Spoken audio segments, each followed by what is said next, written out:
What's up, everybody? It's me, Erica, and we are down here, girl. Today is Wednesday. Girl. Is today Wednesday? I gotta go watch Real Housewives of Beverly Hills.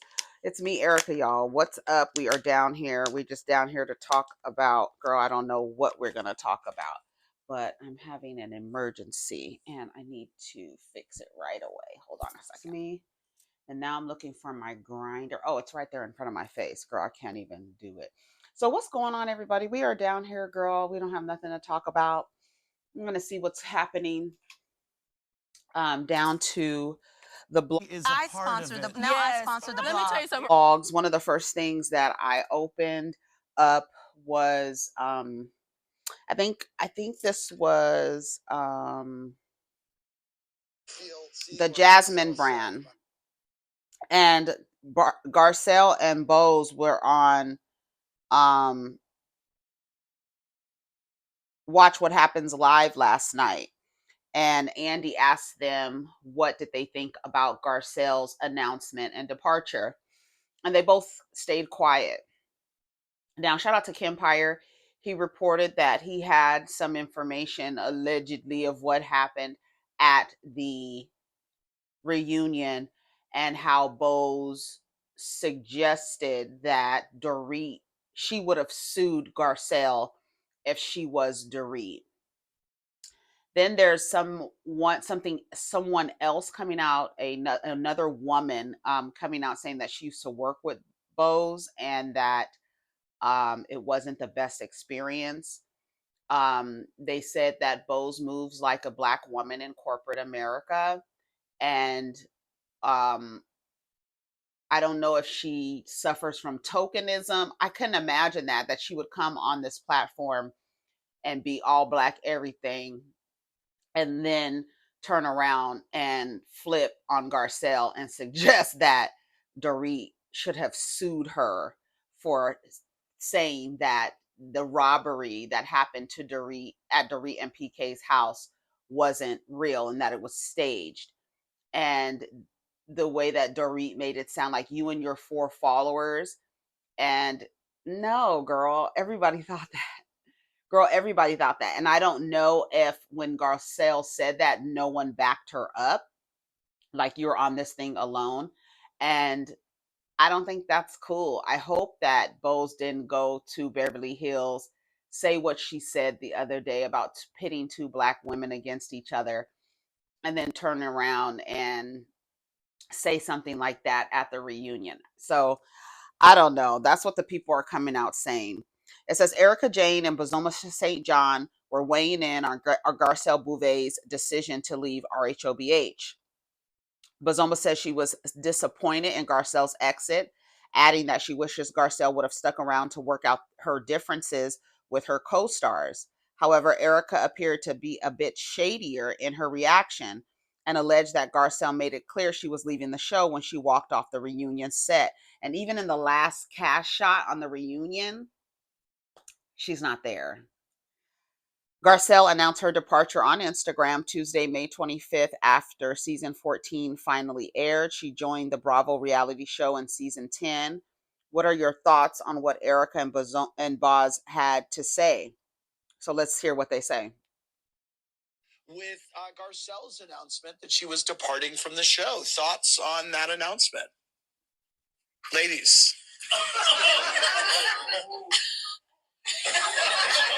You have no thoughts on it? Neither of you? Erika, say something. You say something. You say something. Look. Won't he do it? Erika said, won't he do it? That's an inside joke. Okay.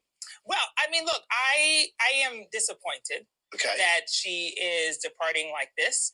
I wish that she would have stuck around to work out another season. Okay. Well, I think the viewers are probably saying departing like what? You mean after the reunion? Yeah, after the reunion. Got it. Okay. I mean, you were there. I don't think it's. Yes. I know.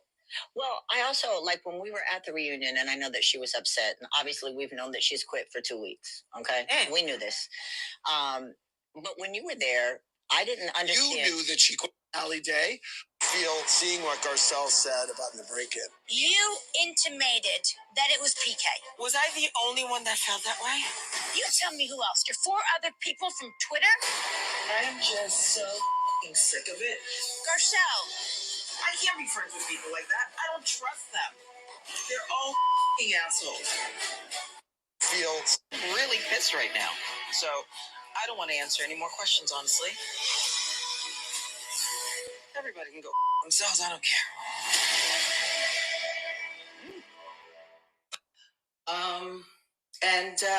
She said everybody can go fuck themselves. I don't care. And that's why she said when she was with Andy the other night with Leslie Bibb, she had already probably decided she was going to quit, not come back. Even though she walked off the set, she was still scheduled to be on Watch What Happens Live, right? After the reunion. The reunion already filmed, right? So that's why she said in her commentary, fuck Erika. Fuck Erika. And then Erika came back and said, what did you think about that? She's like, well, we both dated old white men who cheated on us, I guess, for love. That's what she said. That's what she said. Let's read some of the comments. I'm going to read a couple of comments and we're going to move on. Garcelle has jobs. All skin folk ain't kin folk. Let me tell you something, Bose. I don't know what happened at that reunion, but I'll tell you what. No matter what you do and how strong and black you are, those Bravo fans are going to turn on your black ass. So have fun. Have fun, girl. The truth is they're mad she left on her own terms and she's a fan favorite.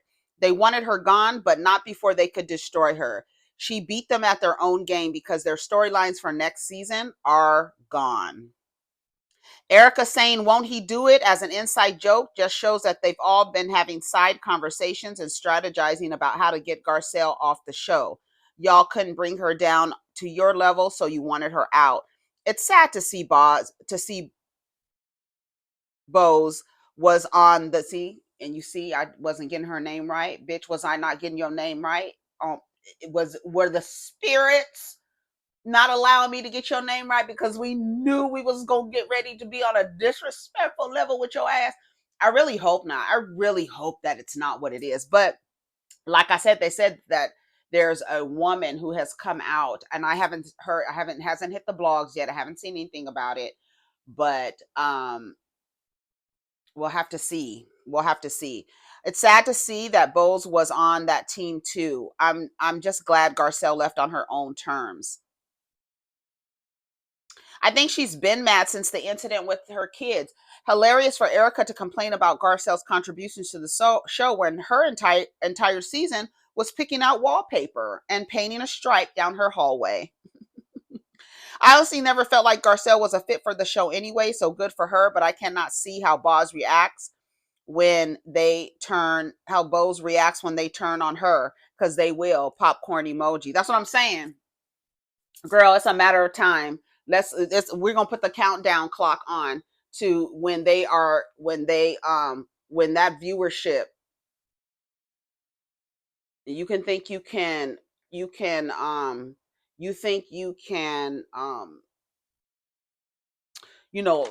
play with them white people in corporate America. These are the same motherfuckers that are in the Bravo celebrity land. It's childproof. When in the Bravo celebrity land, those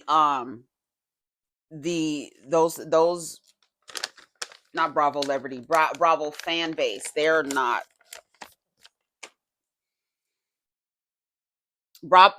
Bose is rubbing me the wrong way. She's trying to be in so bad. Her slip is starting to show.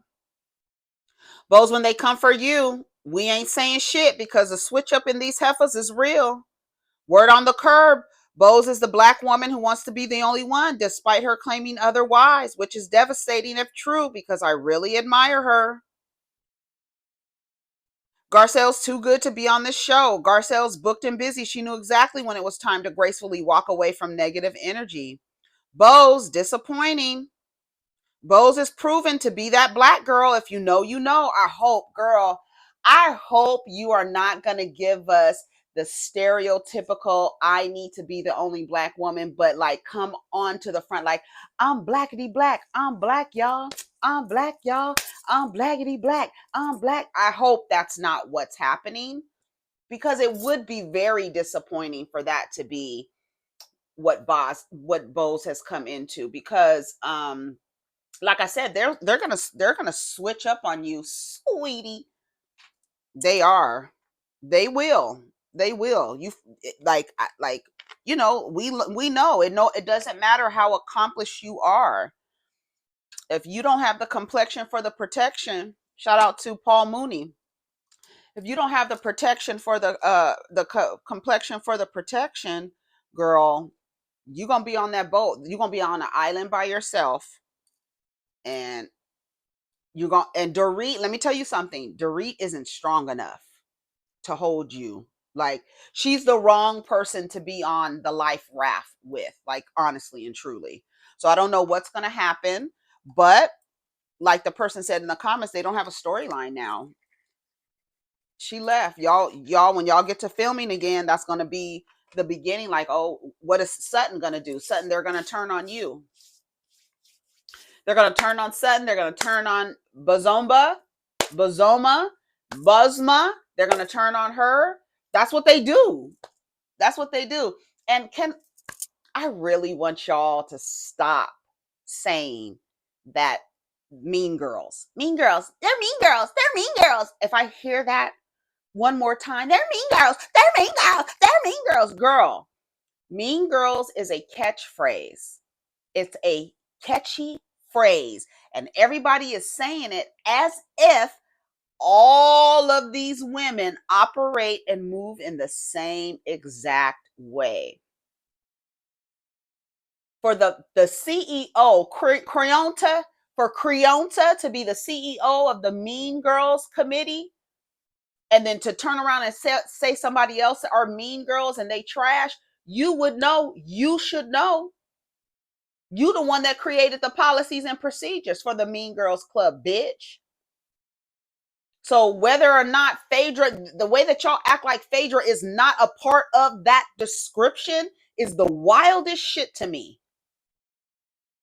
And the lack of objectivity that I see is unnerving. Like, I would not want y'all on a jury for me or something that was really crucial, because the biases that you have, to the point where somebody can say something and you will ignore and only pick out what you want so that it can confirm something that you have agreed to previously.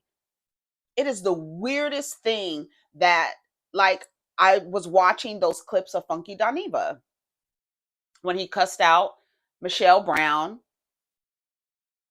Her name need to be Funky Dinero. Girl. When Funkadelic, when he was cussing her out, and I don't care what he says about that wild boar. I do not care. That woman, she attacks people and then she whistles. I'm a black woman. Oh, wait, I'm a dark-skinned, fat black woman. Come save me. After she has attacked someone.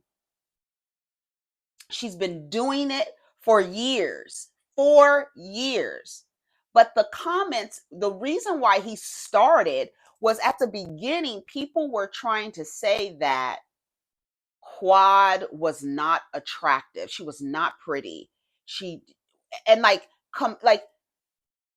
That is the most juvenile thing to say, is like, because you don't like someone and for whatever reason, maybe because you don't like them, when you see them, they're automatically ugly. Maybe so. But to me, when there's things that are undeniable and then you deny those things, that makes you seem like you're extremely biased. And then when you come down here and tell somebody, because they don't dislike the person as much as you, and you run around and say, you're biased, y'all must be getting paid and all this other bullshit y'all be saying down there. Not y'all, but y'all. But, coming down there saying and accusing people of getting paid and being on people's payroll, and you biased because You're saying that somebody is biased because they don't have the same dislike as you, which is dumb. It's extremely, severely less than smart. It's dumb. Stupid. STOOPID. Stupid. It is. And I hate to see it because I'm like, these are adults who lack this much objectivity. And because you don't like a person, you say that they're not this and they're not that. That's not, it's not true. So now I'm looking at all of the way that you look at things and your perspectives and your opinions. Now I'm questioning them because you're stating something that isn't true. That is, when anybody looking at it knows you're not telling the truth. And then this thing where there's no objectivity when it comes to, like, I don't know. It's just the weirdest thing. I don't know. I don't even want to talk about it anymore. It's just weird. The whole shit, the stuff be weird, but whatever. So shout out to Garcelle. I'm glad she left on her own terms. Dr. Contessa liked the post. Shout out to Dr. Contessa. I was rewatching the Married to Medicine reunion last night. Contessa. I like Dr. Contessa. I've always liked Dr. Contessa. She gets on my nerves sometimes. And like I said, for this past season, girl, I'm going to be cussing you out by the end of the season. I did watch the reunion again. And I think Contessa is younger than me. I don't know if they would have her birthday online or how old she is, Contessa Metcalf. But I don't know what's going on with Contessa. I don't know. 3 times board certified. That, when I tell you that is an ambitious woman, I love it. That's the one thing that I like about Contessa is her ambitious. She's 48. Okay, so we're around the same age. I want Contessa looks like she's drained. She looks drained. And I don't know if it's the show. I don't know if it was the makeup. I don't know if it was the hair. I don't know. But I was looking at her and I was like, okay, Contessa, something is going on that's deeper than this issue with you and Heavenly. She looked like she was, this is no shade. She looked like she was in pain. Like something was, like she wasn't, like she looked like she wasn't feeling good. Like she was in pain, like her body was aching. That's what it looked like. One thing men will do, and it's a part of their design, is and the part of the way they're socialized is to view women as a resource, right? They get a lot of energy from women. They are restored, recharged, regenerated from women, by women. And when you're in a relationship that isn't on its best terms, I'm trying to use my words carefully. When they aren't on the best terms, the woman does a lot of the labor. She tends to do a lot of the labor, especially if she's trying to hold up an image of a family dynamic that isn't quite true. So what happens is you start to wear it. And you start to look like, you know how they say, girl, I don't look like what I've been through, right? That's what they say, girl, you can't tell by looking at me, but I've been through something. Contessa was looking like she's going through something. Like literally, she looked like she was in pain. I have never noticed Contessa's teeth. When I was watching it, when I watched it the first time, I did not notice her teeth. I was watching it on a site before I watched it on Peacock. I was watching it on the other site because I wanted to watch it the night of. Peacock doesn't come on. Y'all know how Peacock works. So I was watching it on another site, a little Fugazi site, right? So I don't think the quality of the of the video was there.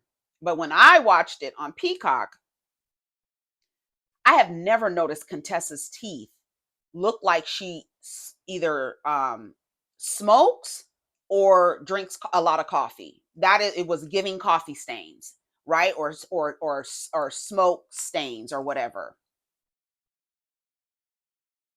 But when I was looking at her teeth and then looking at her face, and I was like, I don't know what is going on with Contessa. I have no idea. But I felt like what I was looking at was a woman who is doing labor, and it's showing in her face. I have never noticed Contessa's teeth. I was actually shocked when I saw her teeth. Bitch, Heavenly called them biracial teeth. And then they started talking about Damon's teeth, because his teeth are breakdancing in the front of his mouth. But Heavenly said at least they clean. So I don't know. I have never noticed Damon's mouth, because he has a word limit of 5 on even any given episode. So he doesn't open his mouth a lot. So I have never noticed, Damon's teeth all bunched up at the bottom, girl. But Contessa's teeth, that discoloration, I had never noticed that. I was like, Contessa, no, girl, what is going on?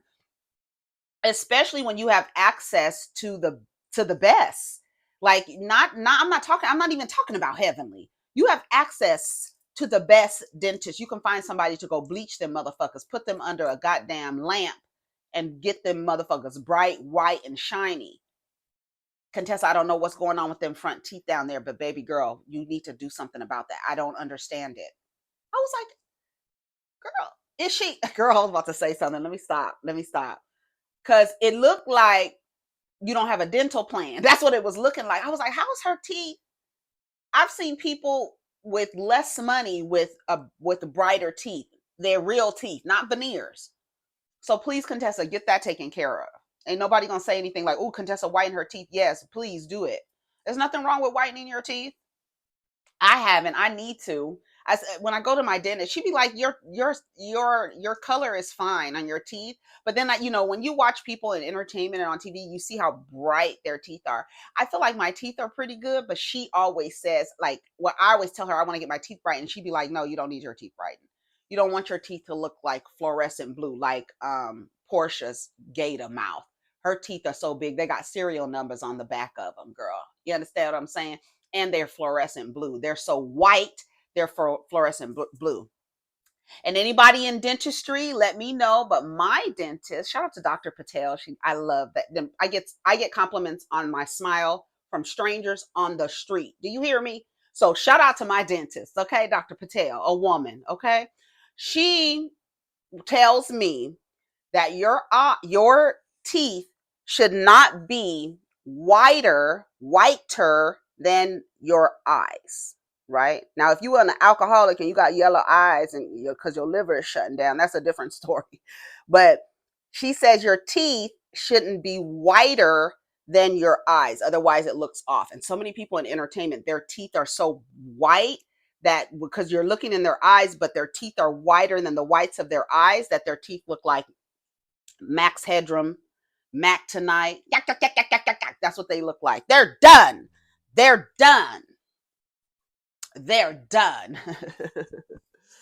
So I got girl, I'm having a personal summer. You know, the diva's the old lady. She's heating up. Gotta cool off. Ooh. I had to put my air conditioner on yesterday. I was like, come on, spring better come through the door like boop. Like, oh, girl, it's too hot. It was getting hot. I really put the air conditioner on yesterday. For real. Anyways, it's time for that time. So, I don't know what's going on with Contessa. She's my girl. I hope she gets it together. Oh, Jackie is 66? I did not know that. And Contessa is a Gemini. Toya, she's an Aries. She's 48. Okay, so we all around the same around the same age. Yeah, I don't know what's going on, but it's a lot of mess going on down to the blogs, girl. So let's see what's happening. Let's go back to the Jasmine brand. Oh, I don't know who that lady is. In love. Okay. Okay, Hollywood Unlocked was at the top, so we'll go to Hollywood Unlocked first. It says Bishop TDSnakes reveals on stage health scare was a massive heart attack. I was on my way out. Bishop T.D. Jakes experienced a serious medical emergency on stage back in November 2024. We talked about it, right? But until now, he kept quiet about what really went down. After months of healing and reflection, the spiritual giant is finally sharing the truth behind the terrifying moment, and it was way deeper than anyone imagined. As previously reported, the 67-year-old bishop was in the middle of delivering an inspirational word during his November 23rd, 2024 service in Dallas when things took a wild turn. He paused mid-message, looked visibly disoriented, and suddenly had church members rushing to help him as confusion spread through the sanctuary. Fast forward to now, Jakes gave a sit down on Today where he dropped the bombshell. He suffered a massive heart attack. I didn't realize what was happening to me on stage until I got to the hospital in an ambulance and fussing that it happened on stage. By the way, because I didn't want it to happen, the doctor leaned over my ear and said, "You had a massive heart attack." Well, glad he's okay. Why are they scared of dying? Meanwhile, preaching about paradise and heaven. That's what I don't understand. Well, for me, I have such a different relationship with death. I just see it as a transition, honestly and truly. I do not see it as a end, a final destination. I don't. I see it as a transition. So a lot of people do have are afraid of death, I think. I think most people are afraid of how they're going to die, maybe not death itself, because I mean, we're all going to die, but I think it's more like how I'm going to die. And I think most people would want to die of natural causes, of old age, not like a tragic kind of accident or freak accident or something like that. That's why I think I don't understand why people talk shit like you're old. Like somebody called me old the other day, and I was like, I actually think it's awesome that I've been on this earth for these amount of years. Like I've lived a long time. Like it's pretty cool. So I'm like, old, get old. You understand what I'm saying? Like I can't believe I've been on this earth for these amount of decades. It's amazing.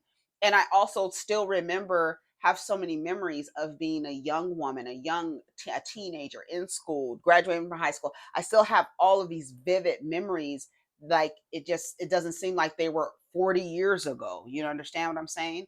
So I welcome it. I do. I don't do any anti-aging stuff. I don't do none of that stuff. I'm not into anti-aging. I'm pro-aging. I want to age. So yeah, I'm down for it. And that's another reason why you see my whatchamacallit, the blonde horns are going away because the hair is growing in. But that's why every now and again I will cut my hair and like cut the blonde out and just let it grow back, because I like to see where my grays are. Like I have a few grays in my eyebrows, which I think are pretty cool, but I have like little gray pieces of hair. I don't have gray hair yet. I can't wait. I want it all to be gray. I probably won't, because I'm trying to think. My mom doesn't have, well, she didn't last time I saw her. She didn't have a lot of gray hair, but like mostly like right in here, like the gray hair would be like on the edges, right? Which is fine with me. I can't wait to have gray hair. I honestly can't wait. I don't understand why people have an issue with aging, but anyways, praise God for the quick intervention and healing. Well, shout out to TD Jakes. I guess he can keep delivering messages to women about how they should create needs for men, since men need to feel needed. Girl. I just, girl, Stop! Kansas Highway Patrol trooper rescues kidnapped girl during traffic stop. Girl. After a kidnapping victim was discovered, Kansas Highway Patrol say a routine traffic stop on the interstate became more than routine after a kidnapping victim was discovered. A trooper with the KHP Criminal Interdiction Unit stopped an SUV for a traffic violation. 2 men in their 60s and a little girl in the SUV. It was found the front seat passenger had a warrant for his arrest from another state for kidnapping a 6-year-old girl just a month prior. And the driver, a criminal history. It included homicide and numerous weapons violations over the years. After backup arrived, the troopers safely removed the little girl from the vehicle. The 6-year-old gave the trooper a false name and false date of birth. She had been coached to do so and lie in an attempt to keep the adult out of jail. However, the trooper calmed the girl down and got her to tell him her real name. She was the kidnapping victim who had been with the suspect for over a month on the run. Thankfully, the girl unharmed. Men were taken into custody. We've reached out to the Kansas Highway Patrol for more information. Click the bit link for updates and what we know up to now. I'm Shannon Becker, KOAM News Now, Joplin News First. Kansas Highway Patrol. And then y'all get mad when people say yes, all men. Like, you get mad when people say yes, all men. You try to other yourself and act like you're not like all men. And then in 2 minutes flat, your dialogue with me will show me that you are in fact like all men. Like this thing where, I don't know. That's why when I think about Diana and Portia and letting PJ sit on that man's lap, like I don't like stuff like that. I don't like stuff like that. I don't like stuff like that. And you say these men are dangerous, the men are dangerous, the men are dangerous, the men are dangerous. And everybody's like, okay, well, I want to get married, so I don't give a fuck if the men are the men are dangerous. Kidnapping, all the things that men do. Women do it too. But like they said, it's not all men, but it's always a man. God damn it. How is that possible? Poor baby. I'm glad she was found safe. I just pray they weren't violating that baby. Well, I wouldn't count on it. I'm sure that they were. It's sick how people are so obsessed with kidnapping and touching children. She's a very lucky girl. Lock these rednecks up. All right, let's see what else is happening. SlimThug slams women who wear thirst-trapping outfits and then calls men creeps. Tired ass, po ass, raggedy ass, slow ass niggas. There's 1,700 comments on here. This is another example. 1, women are not here for men. That's number 1. Number 2, they are not here to satisfy you, to be an object or a resource for you. So no matter how women dress, they are not doing it for you to do anything to them. They are not wearing clothes for you to say anything to them or to do anything to them. If you like what a woman has on, period. You like what a woman has on. It doesn't give you access. You are not granted access to her body, to anything. Y'all are creeps because you're creeps. You're not creeps because women have on a certain article of clothing. Just like Sherry Shepherd was down there admonishing women for the kind of clothes they wear and then suggesting if something bad happened to them because of the kind of clothes they wear. I'm going to share this with you. There's this exhibit. I don't know if it's still up,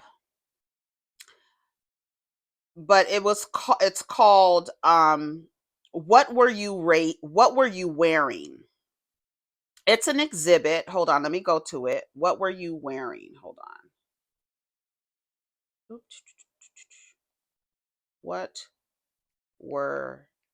Somebody needs to send this to Sherry Shepherd. What were you wearing? And then I want to listen to SlimThug and what he has to say. Okay, here. And she got it out and ain't giving nobody none. Ain't that some bullshit, y'all? You can't be out here false advertising like that. What the fuck? All that ass and them short ass shorts and she don't want to give nobody none. false advertisement. I told her she better give somebody some every weekend. Wow, you got all your ass out, and you ain't giving nobody none. If you got all your, you should have long clothes on. If you ain't, no split the booty tights. If you ain't giving nobody none, okay? That's kind of like entrapment, right? Ain't that a certain way of entrapment? So when a man rapes a woman, they're going to say, well, I mean, I was entrapped. You entrapped me. What you had on made it seem like you wanted me to have sex with you. It's called mine and her business. Y'all is still on that Adam and Eve devil shit, huh? Fellas, do not fall for that shit. These women is devils. But you still want to fuck. So what kind of sick fuck wants to fuck a devil? You niggas are sick. When I tell you, sick in your fucking heads. And all your motherfucking heads need to be chopped off so we can examine why the fuck y'all are so sick. They try to entrap you with these outfits and try to make it like you a creep. Well, I can see how your whole shit shaped. I'm only a man. What the fuck am I gonna do? I'm only a man. What the fuck am I gonna do? Violate this woman because of what she has on. You know, it's entrapment, kid. I feel like this video, I feel like I've seen this video before. What is all this for? Why are we displaying all this then? It's a setup. And they on here doing them thirst traps all day and then say we thirsty. What the fuck you got on? The fuck am I supposed to say? The fuck you mean? Nigga not gay? Nigga ain't blind either. Fuck is you wearing? Hell yeah, looking at your ass. You got a split in it. Hell yeah, your moose knuckle got a hole. You can see the whole decoration in the hole. You know exactly the kind that they got the they got the stick out shit or whatever. You can see the whole the decoration of the moose knuckle. God damn. I'm just a man. I'm just a man. When I tell you, their disgusting behavior is embedded in their identity. I'm just a man. Why wouldn't I want to put my dick in a woman because of what she has on, or because she doesn't have on enough clothes?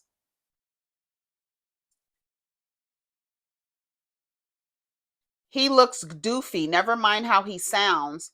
Say that to a girl in New York. Watch how that goes.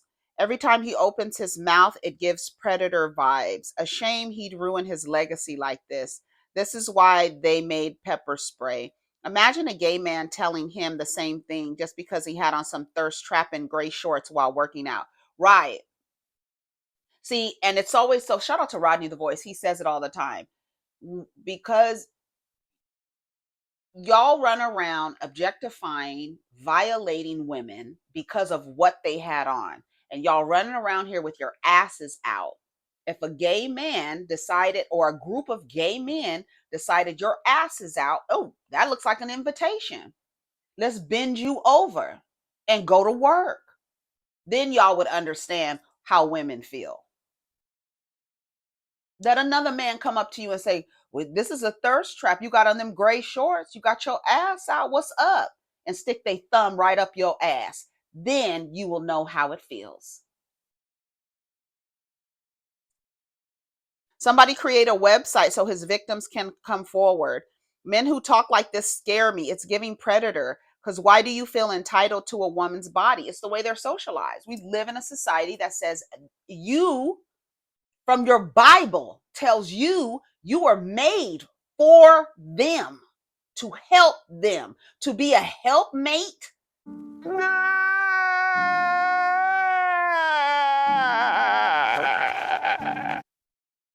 To be a resource, to be a maid, a mule, and most of all, a mattress that they can lay on you and use your body to masturbate.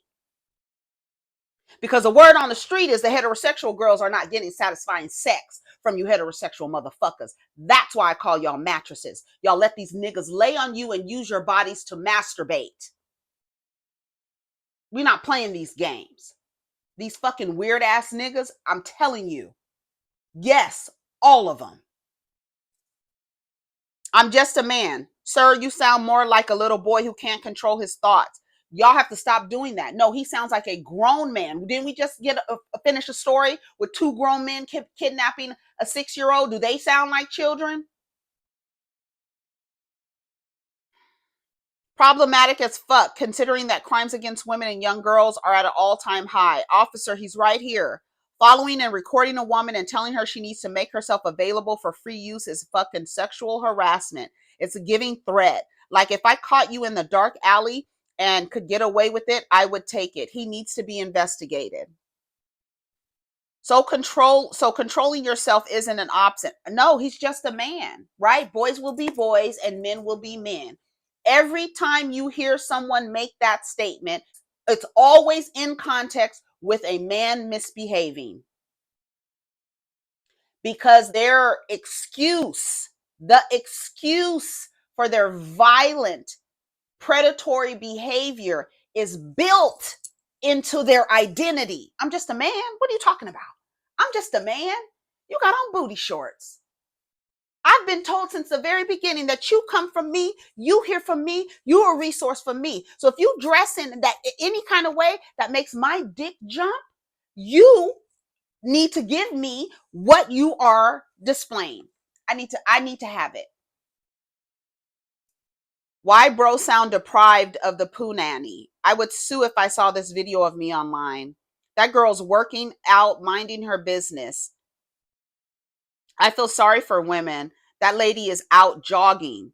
He is too mature in age to be thinking and saying these things out loud. I'm just a man. I'm just a man. Just a man. That's all I am, is just a man. Y'all running around here calling them simple and this stuff like that. Men are simple. They don't need much and all that other dumb shit. Making excuses after excuse after excuse after excuse. What were you wearing? The Susan B. Anthony Project. When survivors of sexual violence disclose their stories, they're often asked, what were you wearing? As if their clothing choice determines their consent. What Were You Wearing exhibit is an international survivor art installation fights back against rape myths by displaying recreations of clothing survivors were wearing when they were assaulted. The Susan B. Anthony's Project's What Were You Wearing exhibit features the stories of clients will be displayed at the Learning Resource Center at Northwestern Connecticut Community College in Winstead throughout April. You can also view an online version of the exhibit below. I'll put the link in the comment. What Were You Wearing Survivor Art Installation originated at the University of Arkansas in 2013.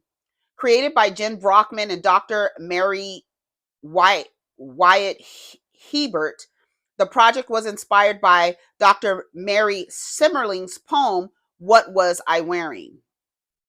Okay, what were you wearing? My work uniform, a red t-shirt, black leggings, and Converse. They were wearing the same thing, just with cargo shorts. They were my supervisor.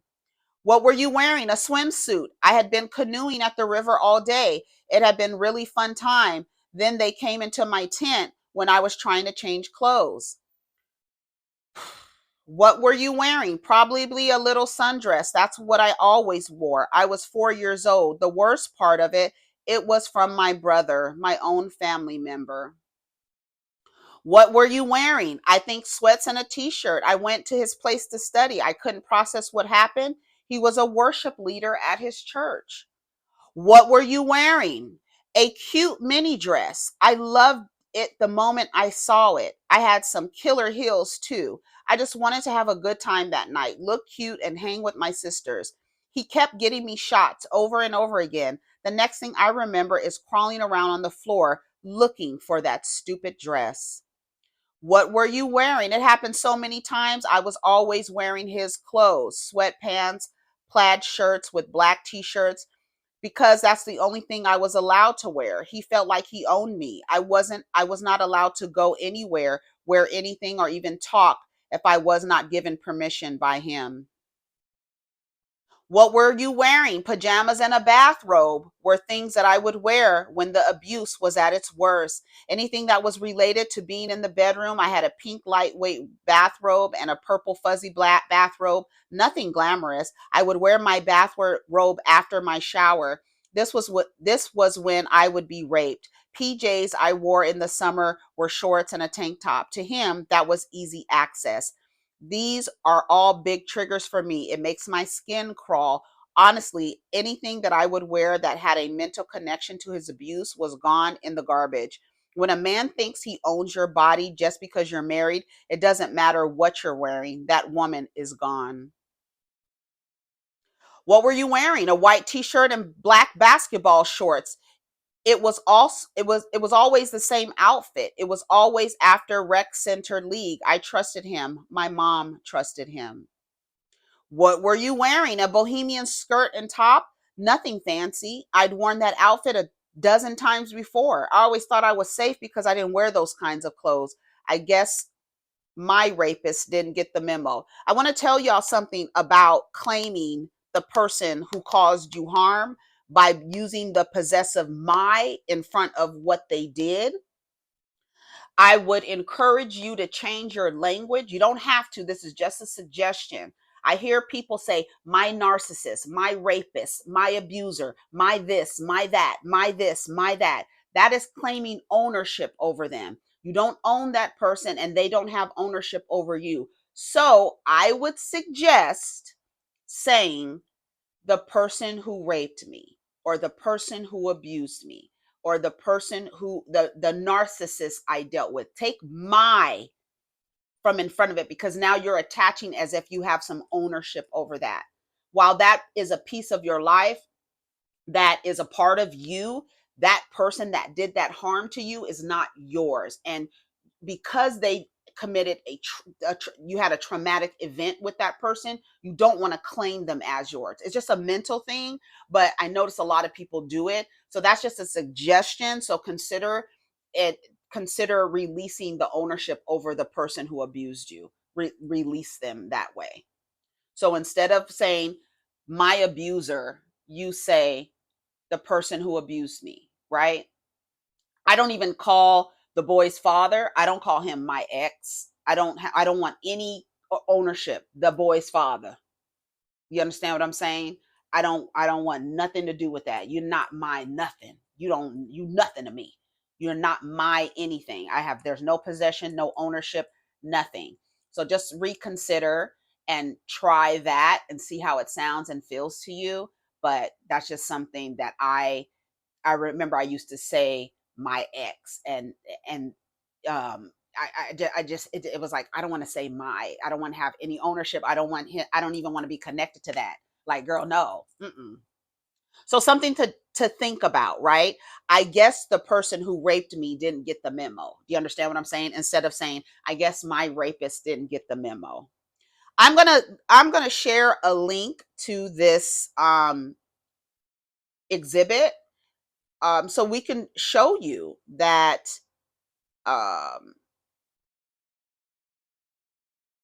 it doesn't matter what you have on. It doesn't matter what you have on. Men believe that they have some ownership over you. It's really, really sad. When people get harmed and raped or whatever is happening to them, they're always asking, like, what did you do to entice the person? And this is just an exhibit to show that nuns get raped. Nuns. Okay? So it doesn't matter what you have on. If a man feels like he can overpower you in that moment, he has that on his mind, he's going to do whatever he can to overpower you and take advantage of you and rape you. And in my heart, I have never been the victim of any kind of sexual abuse, and I'm thankful. But when I hear people say that, what did you have on it, like it, when I tell you, it enrages me. I'm telling you, I would be the wrong person in charge of punishments or anything like that as a judge or anything. when I was just talking about people being biased and stuff like that, you come in my courtroom and you rape somebody, girl, you come in my courtroom and you harmed a child, girl, we're not talking about nothing. You come in my courtroom and you done pissed your dirty dick urine in somebody's water supply and gave them an STD. It's not 6 years, my nigga. It's not. It might be 6 years in solitary confinement so you can go fucking nuts by the time you get out. Oh, yes. So you can go nuts. You couldn't have me in charge of, you couldn't. Because I would do it with a smile on my face. Maniacal, girl, they would be like that. Don't go to Judge Erika. Girl, you got Judge Erika? Girl, good luck. You going to Judge Erika's courtroom? Oh, shit. What you do? I R'd a woman who was wearing booty shorts down to the gym. Oh, she's gonna have a field day with you, brother. She might tell them to cut your eyelashes off and keep taking pictures of you with the flash on. Shout out to Method Man. I'ma sew your asshole shut and keep feeding you and feeding you and feeding you.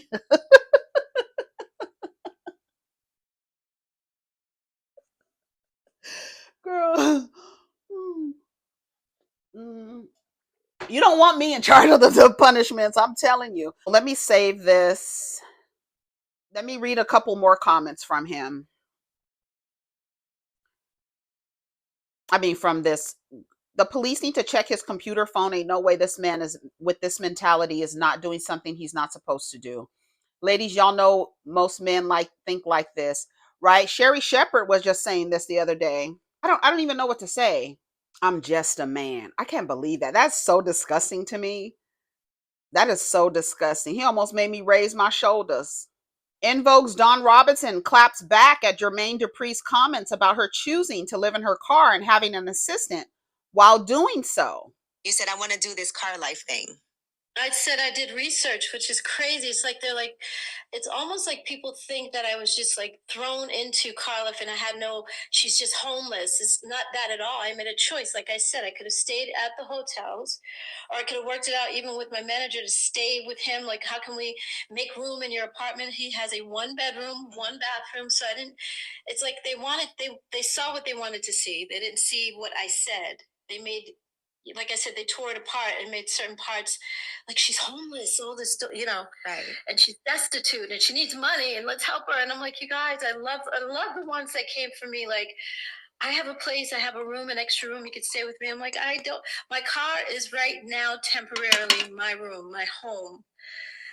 But I'm building my life from here. It's like that. And somebody said, oh no, she's not homeless. Look at her nails. She got her nails. It's called polish. It's called. You had been thinking about it, and you said, and somebody else said she has an assistant. I saw Jermaine weighing in and saying, this is her choice. This is what she wants to do. She has an assistant. You're not, unhoused with an assistant. Right, exactly. And for that comment, I was like, first of all, I've only met him once in my life, if that. I remember being around, but not directly meeting him. So I don't even think we said hello and shook hands or gave a hug. So I was shocked. Usually artist to artist don't, you know what I mean? He's a producer, but he's still an artist. We don't attack each other like that. Like, yeah, I thought that was weird that he had an opinion. Like, I mean, I know he had anybody. We all have our opinion, but I thought it was weird that it was Jermaine Dupri of all people. Like, where did he come from with an opinion about Don? I don't know. Directly and say, hey. Oh, I think somebody probably asked him to help her. I think that's probably. That's probably choice here to be in the car.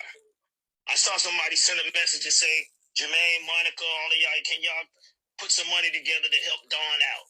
From my understanding, for her to speak on it the way she spoke on it, she was basically saying that she saw other people living in their vans, living in RVs, and she welcomed the idea of doing this. Okay, so that's what it was, right? And so people were asking him to help. So he's like, she don't need no help. This is what she wants to do. She's choosing to do this. Let me tell you something. There are thousands of people in the United States who live in a mobile vehicle. Some because they don't choose to, and some because they choose to. A lot of people. I find it when I'm driving around, I live in California. So when I'm driving around and I'm seeing developments of homes being built, but at the same time, you have this houseless crisis, especially in California, girl. And you're building homes, but they're not affordable. So I'm like, who are you building these homes for? And the people can't afford them. You're building homes that are not affordable. Like, what's the point? I don't get it. I actually don't get it. When I'm driving around, I'm like, why are they building all these homes? Why aren't y'all building spaces where people can like live or like rent for a couple or stay for 24 or 48 hours? Like, I don't know what to call it, stop and go, like a motel type of situation where people can come and stay for 24, 48, 72 hours, maybe at the most. And they can be houses, but they can come and stay in this particular space for a little while. And maybe you can use a bartering system, or you work to stay here, or somewhere where they can, there can be you're staying for free, but like, and get like an organization to build these, like, and put like build like efficiencies, those back in the day in Hollywood, they would have efficiencies where it was like a little small room, probably like a room, like a bedroom, but you had like a little pot, a pan, like a little just one eye stove, or maybe one that's like movable, a little small refrigerator, just a room that's and a shower, of course, and people could come and take a shower, and then they can leave and go to where they, whatever, and it can be funded, by an organization, and then the people can exchange their, to live there for whatever they want to do. They want to help, they want to work, they want to barter. I'll do this if I could stay here for 24, 48 hours. And I don't understand why that type of, because a lot of homeless people or houseless people, I remember seeing a statistic a few, I'd say about 10 years ago, and I don't know if it's still, but they're like about 15% of houseless people have mental illness, severe mental illness, to where they can't even cope, and they can't do the regular things. They can't go to work. They can't do the regular things. They can't, do their normal functions because they have a severe mental illness, right? Those people need help. They can't work in order to survive. So they need somewhere to go. Like, and then what's crazy is I see all of these houseless encampments that, pop up places, right? And then I see how they're like cleaned out. Like, the people are setting up their tents, but there are people who are actually choosing to live in their cars, trucks, vans, mobile homes, RVs, sprinters, whatever kind. They get them, outfitted to live in. They get their beds put in. We see it every day. We just type in solo van life in YouTube, and you can see. I don't see how people do it with families. I could see like a couple and maybe a baby, but once the baby gets like, the child gets around 4 or 5, I don't know, 6, maybe 7. I don't know if you want to put them in school because they have the social things, but they can go on play dates. You can take them to the wherever you can. There's so many ways to live, and you don't have to have a actual standing home. You can have a mobile home. And that's what she's choosing to do. I think it's a shocker for a lot of people, because it's like, oh, they think that celebrities and artists and singers and musicians and people in Hollywood, I know Denzel don't like to say what's Hollywood, but people in Hollywood and entertainment, when you have an idea like, oh, these people are living better than me, they're in the spotlight, you think because a camera is on them that they're living a better life than you. And that's not always the case. They might look like they live in a better life, but you'd be very shocked, especially people in the arts, because it's so fickle. You have to find some place where you can be sustainable in the actual field. I don't know if she's working, she can't work. I don't know if she suffers from any kind of mental illness that keeps her from staying on projects or whatever. I don't know. And then we live in a time where Dawn can find her a producer somewhere and put some shit on SoundCloud or put some shit on TikTok. I don't know. I don't know. But anyways, let me go, y'all. Take care of each other. Let me know what you think about the comments. Let me know what you think about that what were you wearing exhibit. It's profound. When you see the outfits, you're gonna be like, girl, what? When I saw that little sundress, I was just like, I was done. I was like, I'll be ready to go to war. Violate a woman or a child. Violate another man, but I'm talking about like violate a woman or a child. It's off with your head. And maybe your thick. I haven't gotten there yet because I'm likely to chop the thing off and put it in your mouth. So why, before you get your head chopped off, you're gonna have it stuck in your mouth? I don't know. I haven't decided yet. I'll be thinking about the punishments. I do. Anyways, y'all take care of each other. Protect your energy. Let's get down in the comments. Peace.